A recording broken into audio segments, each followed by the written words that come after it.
Всем привет! Сейчас покажу вам рассаду клубники. Ремонтантный сорт, Альбион называется. Корень хорошо развился, уже можно высаживать.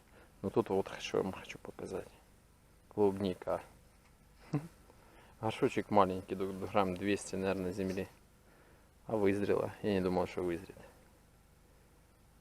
Вот такая вот клубничка.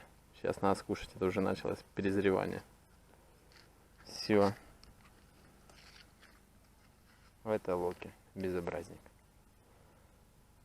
Что ты натворил уже?